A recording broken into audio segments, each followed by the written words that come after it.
Yeah. All right. Co-main event now, and yes, I don't care what anyone says about this fight. I think it deserves to be on this card. Did it need to be? Possibly not. Like, I don't think many people were crying out for this, but China is going to be bootlegging this shit in their millions.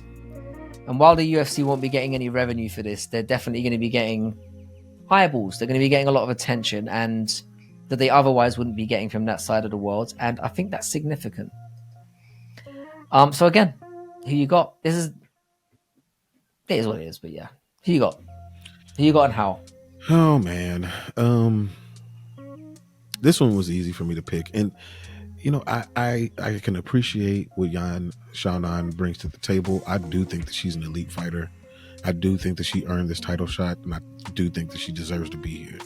And as I've stated before, I wish that this fight was taking place in China as the main event of a card that was centered around them, to really boost what the UFC is doing in that area of the world. That being said, the true star of that particular fight and the future Hall of Famer and one of the best female fighters of all time is Zhang Weili, and she's going to put on a show. And she's going to do whatever she wants to do, Yan Xiaonan. And I think that she mixes her grappling with her striking and just dominates her. If she wants to dominate over 5 rounds, she can.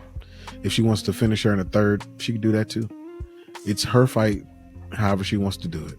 This is a showcase for Zhang Weili on a big card, and they're going to try to push her as one of the next stars of the UFC when it comes to females. Interesting. CJ? Yeah, can't disagree with that. But I do think she's going to try to knock her out as soon as she possibly can.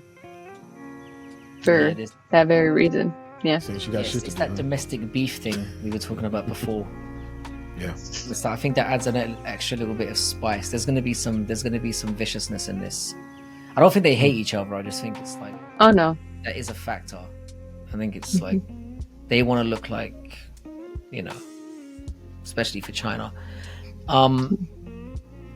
Yeah, I can only reflect what you've said. I think this version of Zhang Weili is not just the best female fighter right now. I think she potentially could be the best pound for pound of all time. I'm willing to take it that far. Now, like, I know that she obviously has those 2 losses to Rose. In the first one, she got caught slipping. It happens. In the second, I thought she was kind of robbed in that fight. I thought she won. And back then, she was purely a striker. And this is what I like, what you mentioned. Like, since that fight, she annihilated Joanna Jędrzejczyk, and again made Carla, retired her, sent her packing, made Carla look like she's nothing, like absolutely disposed of her like she's garbage. And when she used and she did it wrestling her, and we hadn't seen that from Zhang Weili before.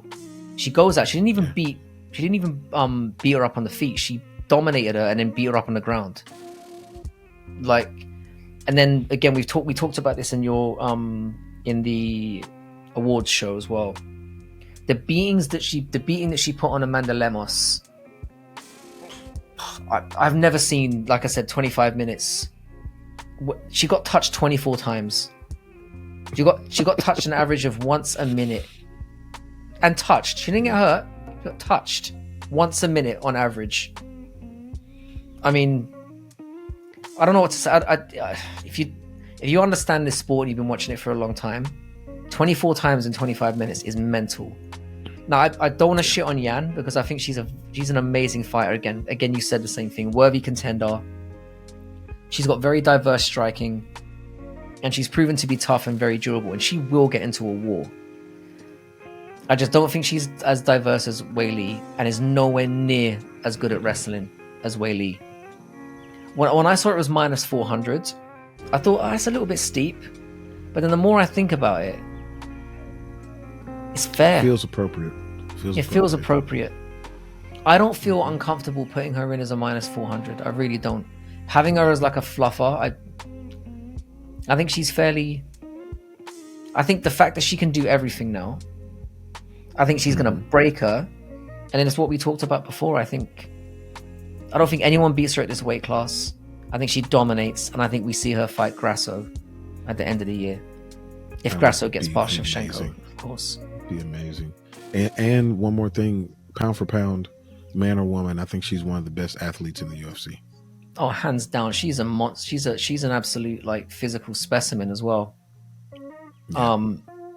And we spoke about this as well before, just in case people see that and not the other. The fact that she's not pound for pound number one woman is it's just, it makes no sense. Yeah, I don't understand it, but I think that they put a lot of weight in who Alexa Grasso beat. Perhaps that's how she shot up there. But you got to look at the body of work, and Zhang Weili has put in work. She put in the work, yeah. And it's the way that she's done it as well. The performances, the last three in particular, have been unbelievable. So dominant. I don't think we've seen anything like that. And like I said, I think she's going to be... I think she deserves to get the showcase on this card. And I'm glad you mentioned that as well. She deserves this. And I think that's why she's on 300. I think it's literally not just the UFC capturing that Chinese market, which I think is very important. I think it's... You deserve recognition. You deserve to be on a showcase like this. And I think that's why they did kind of miss the boat a little bit by not putting them in China, because it would have been massive there. But I think this was you guys deserve it. Like, just get you the eyeballs that you deserve. Because I think a lot of people don't know how good this woman is. Yeah.